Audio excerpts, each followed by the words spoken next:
Hello and welcome to the Toffee Blues, your source for all things Everton, and welcome to another 24/7 news report.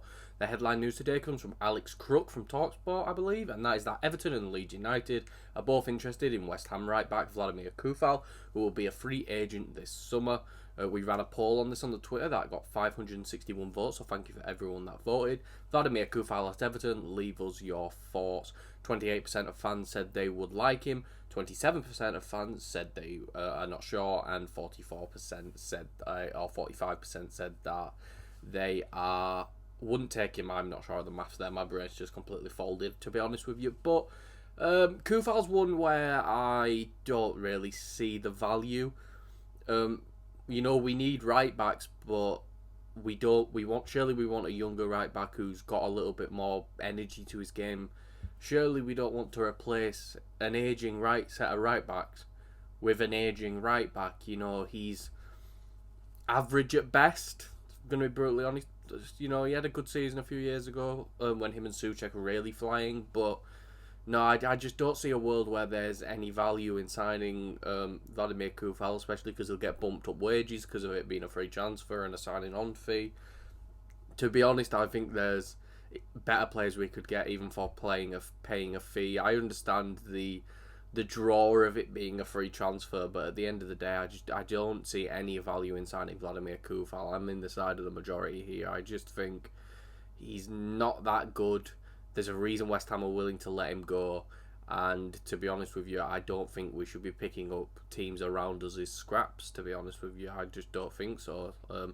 If you have any aspiration of jumping up the league, signing another team's, hand-me-downs isn't really going to help, and I just think there's probably much better right-backs available than Coufal, including someone like Walker Peters will also be available on a free. I just think he's a much better player than Vladimir Coufal, if I'm going to be completely honest with you. But leave us your thoughts in the comments below. What do you think of Everton potentially signing Vladimir Coufal? The next bit of news comes from Santi JFM on Twitter, and that's that Abdoulaye Doucouré has received a contract from Saudi side Al Shabab.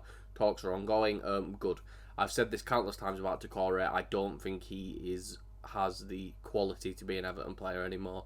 I still appreciate everything he's done for the club, the big goals he scored, Bournemouth, for example, and how he's helped us avoid relegation over these past few years. But I just think it's a matter of fact that he's not got the technical ability. He's still got legs, he can run for days, but in an attacking midfield position where you want goals or assists, someone who has got such a limited goal output, such limited creativity, it's just something you can't have unless you want to finish 16th, 17th every year. And I'm hoping the club wants to push on now after, a season where we're maybe finishing 12th and 13th, a big improvement from where we were under Dyche before Moyes came in. So I just think it's one of those where I just don't see the ambition in re-signing someone like Doucouré. I understand he's probably a team leader, he's been here for a few years. He's clearly passionate about the club as he showed in the derby, but at the end of the day, he's just not good enough to be an Everton player, and especially on the wages he's on. I think he's on like 130 grand a week, or like he's around 100 grand a week, and said he wants a pay rise. Not a chance, man. Even if he's on 70, 80 grand, he probably doesn't play as a player worth 20 or 30, to be honest with you. So it's one of those where, yeah, I think it's time for Doucouré to go and move on to another challenge, to be honest, and I think everyone in the fan base will be happy, if I'm honest. The next bit of news comes from Give Me Sport, and that's that Everton are preparing an offer for Lille midfielder Angel GOMES.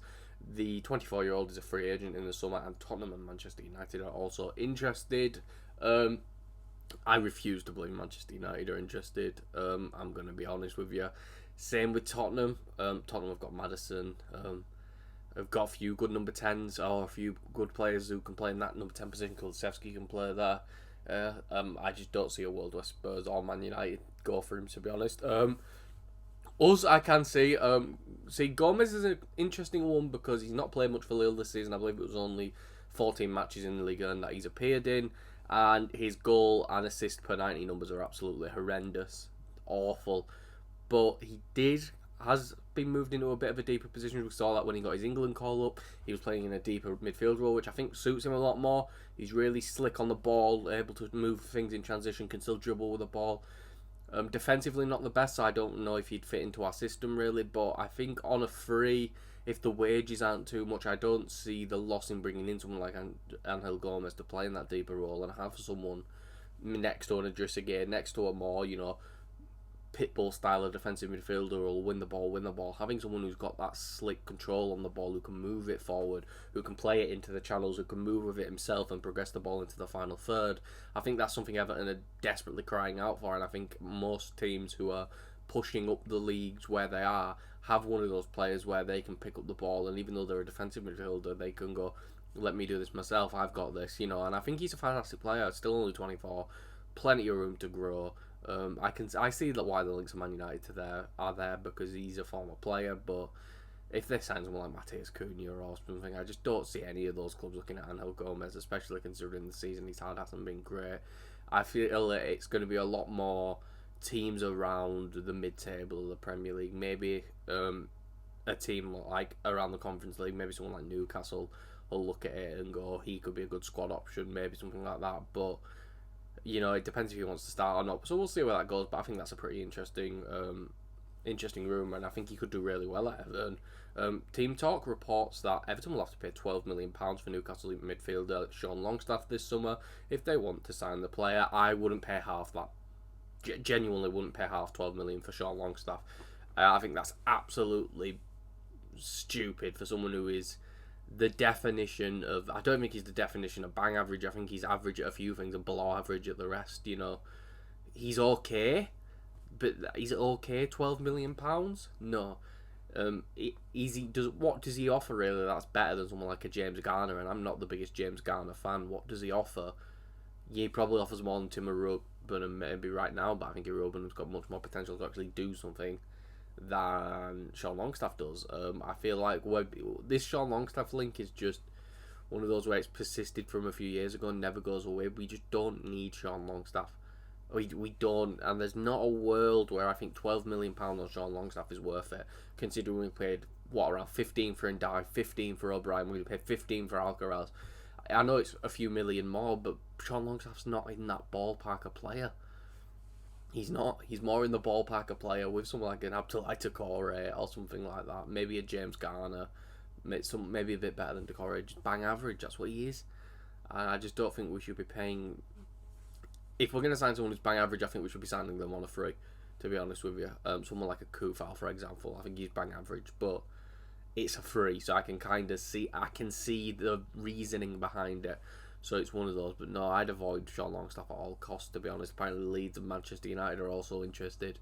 Manchester United are interested in Sean Longstaff. It's a bit like the breaker of news here, but no, they're not.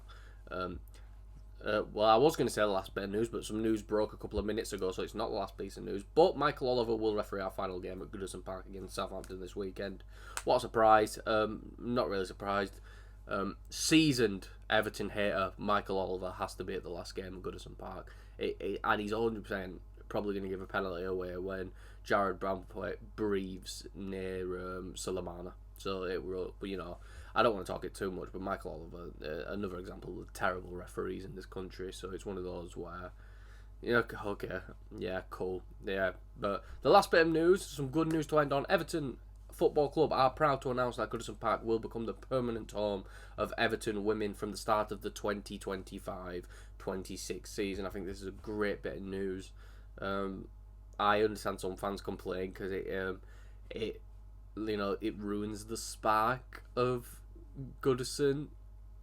I think that's of the last game. I think it's one of the stupidest things I've ever heard, because if you don't go to watch the women, you're not going to go to Goodison Park again. It is that simple, and I think it is really just common sense that a lot of these people refuse to use when they first read something. I think it's a great move for the women. I think it's more attendances, which means more money can be spent on the team, which means more room to advance in a women's Super League, where I think it's becoming much harder to break into that top four of Man City, Man United, Chelsea and Arsenal. So I think as much resources as you can put into it, that'd be great. They are selling some seats, so obviously the attendances aren't going to be massive. I think it'll probably be at most hopefully a couple of thousand per game, but at the end of the day, if they're not going to pull the stadium down for something, they might as well get some use out of it instead of it just standing there doing nothing. So yeah, I think it's a fantastic move for the women's team. It's a fantastic move by the club altogether, and I'm glad to see that this has come through, because I think it's good for the women's team, and it only does good for the women's team, which means it's good for Everton Football Club, because they are a part of this club. So at the end of the day, it's a thing where it benefits them, and I'm happy, because obviously we want as much possible to benefit them, because if they win, Everton win as well. So it's a very silly argument that people are making that it ruins the Southampton game, and I think those people just need to get a grip, if I'm going to be completely honest with you. But that is all for this video. If you did enjoy, please make sure to like and subscribe. Follow us on Twitter at Everton Newsfeed, and follow myself on Twitter at Callum Brannan3. And I'll see you all for the next video and our live stream that I am on.